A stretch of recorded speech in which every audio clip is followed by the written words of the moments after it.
Now, China has grabbed a pound of flesh in Bhutan. It's a story we've seen many times before. Different settings, but the same strategy. A porous border, a weak neighbor, and an expansionist superpower. This has happened with Nepal, then Myanmar, the latest target, Bhutan. A new report has come up. It carries some satellite imagery, which claims to show Chinese expansion into territory previously controlled by Bhutan. Now, the timing of this report, it's interesting. It comes as China negotiates a border agreement with the Himalayan nation. But it seems that China's strategy of pushing for settlement in disputed areas, it's once again superseded the ongoing border talks. Now, take a look at this image. It's been released by Chatham House. This image was captured on the 1st of December.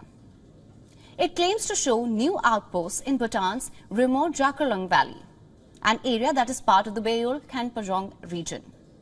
China has constructed settlements and road networks.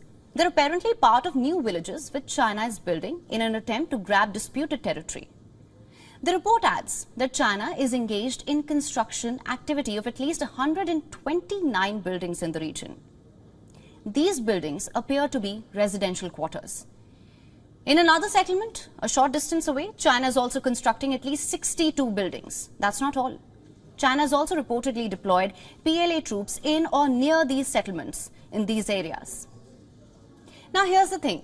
These images have emerged at a time when the Chinese government is pushing Bhutan to establish direct diplomatic relations. This is added to the complexity of the geopolitical situation. Now, according to reports, Bhutan and China have held 25 rounds of boundary talks so far. And during these talks, both sides have agreed to conclude negotiations and advance the process of setting up official diplomatic ties. In fact, in October this year, former Bhutanese Prime Minister Lotay Tshering had said in an interview that he hopes to see a line being drawn to demarcate which territory belongs to which side.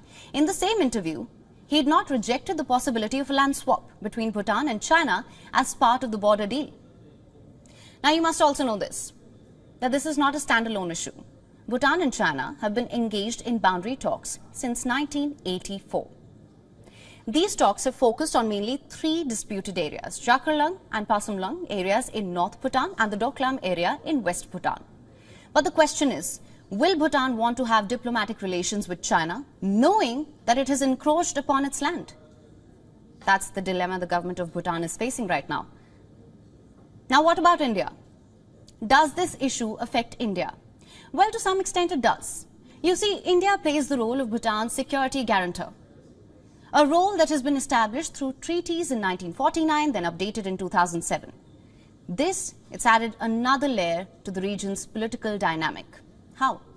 Well, simply because a deal between Thimphu and Beijing could directly impact India's own borders with China. There's a fear that it could lead to a swapping of Doklam, an area located close to the tri-junction between India, Bhutan and China. India considers Doklam as an undisputed territory of Bhutan. China, it regards it as an extension of the Chumbi Valley, which lies between Sikkim and Bhutan. Now, this is what the Chatham House had to say in its report. Allow me to quote here. New Delhi would be concerned that in the event of a deal demarcating Bhutan's northern border, attention may turn to territory in Bhutan's west with China disputes, including the Doklam Plateau. So naturally, India is bound to be wary of the developments. Now, the days ahead are crucial. They will determine what becomes of this raging geopolitical issue. And as China grabs the land of one neighbor, it is warning another neighbor to pay defense bills. I'm talking about Pakistan. According to a new report, China has issued a stern warning to Pakistan over delayed payments for defense equipment, a warning that hints at potential disruptions in the supply chain for the Pakistani army. Now, this report states that Pakistan owes China $1.5 billion in payments, mostly pertaining to the purchase of artillery and missile systems. Experts say China is using this debt to build pressure on Pakistan. In fact, a meeting was held recently. In attendance were senior officials from both nations. Now, during this meeting, the Chinese side is said to have emphasized on the critical nature of timely payments. This meeting, it underscored Pakistan's heavy reliance on China for defense requirements.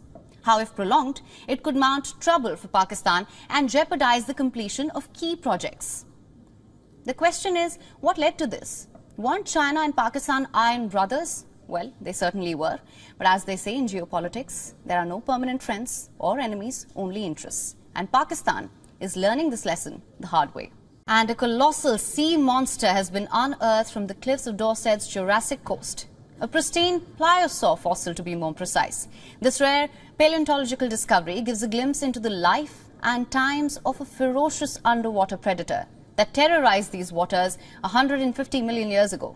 Our next report takes a look at this remarkable discovery.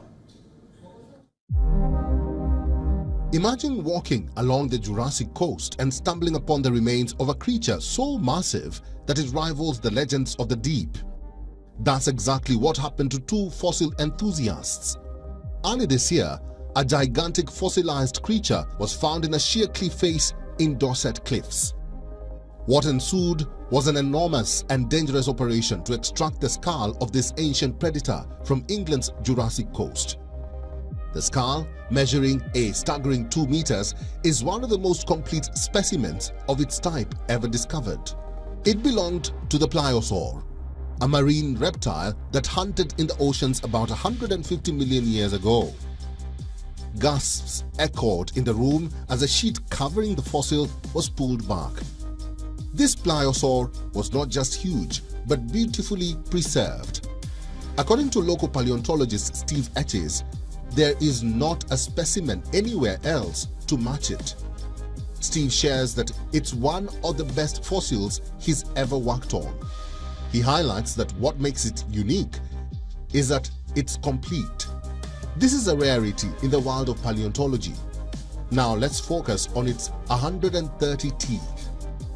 Long and razor-sharp with fine ridges, they speak of a time when this creature was the apex predator in the ocean. Dr. Andre Rowe from Bristol University describes the pliosaur like a sort of underwater T-Rex. The pliosaur, measuring 10 to 12 meters long, was equipped with 4 powerful flipper-like limbs, enabling it to propel itself at high speeds. What was its diet? Other reptiles and even its own kind. The discovery of this fossil is as remarkable as the fossil itself. A chance found on a beach near Kimmeridge Bay led to a drone survey and eventually a daring excavation on a crumbling cliff. The months spent in cleaning up the skull have opened windows to new insights into these ancient reptiles. Paleontologist Professor Emily Rayfield examined the large circular openings at the rear of the head, revealing clues about the size of the muscles operating the jaws. To put this into perspective, the bite force of this pliosaur was estimated at about 33,000 newtons, compared to the 16,000 newtons of today's saltwater crocodiles, which has the highest bite force of any living animal today. And what's next? This remarkable discovery will soon be on display at the Etches Collection Museum in Kimmeridge. But the story doesn't end here. Parts of the fossil are still embedded in the cliff, and Steve Etches is determined to recover the rest. This discovery is not just a fossil. It is a reminder of the mysterious and deadly creatures that once ruled our planet. Now our next story is from India, and it concerns Hardeep Singh Nijjar, a Sikh separatist leader who was assassinated in June this year. 5 months since his killing, aspersions continue to be cast against the Indian government. Accusations that New Delhi had a role in Nijjar's killing. One such accusation was made by The Intercept. This is an online American media outlet. A few days back, it released a report claiming that New Delhi had issued a secret memo in April 2023, this year. It claimed that this memo contained quote-unquote concrete measures which India was apparently planning to take against Sikh separatists. Only the report didn't provide any concrete evidence to back its claims. Given the lack of proof, India has called out the organization, calling its report fake, completely fabricated, and denying the existence of any such memo. Now, this rebuttal was issued by the Ministry of External Affairs on Sunday. In the statement, the MEA, it denied the existence of any such memo, calling it a part of a sustained disinformation campaign, and accused the Pakistani intelligence of peddling fake narratives. A rather decisive rebuttal. Allow me to quote the most telling excerpts. "We strongly assert that such reports are fake and completely fabricated. There is no such memo. This is part of a sustained disinformation campaign against India. The outlet in question is known for propagating fake narratives peddled by Pakistani intelligence. The posts of the authors confirm this linkage. Those who amplify such fake news only do so at the cost of their own credibility." Now, here's the thing. We know that Niger was running a terror ecosystem on Canadian soil. We know he was in close touch with other terrorists based out of Pakistan. We know that in 2012, Niger visited Pakistan, came in touch with Jagtar Singh Tara, the chief of Babbar Khalsa International, another banned terror group. He apparently supplied Niger with arms and trained him in assembling IEDs in 2012 and 2013. This is all a matter of record. In fact, since the row broke out, the role of Pakistan's ISI has come under the scanner many times. Indeed, the so-called Khalistan movement has a strong Pakistani intelligence footprint. It is evident in their strategy, their tactics, their information warfare, their operational matters of terrorist activities. Moreover, Pakistan has decades of experience in manipulating Western societies and spreading false anti-India propaganda. This provides a perfect blueprint for Khalistani groups to follow.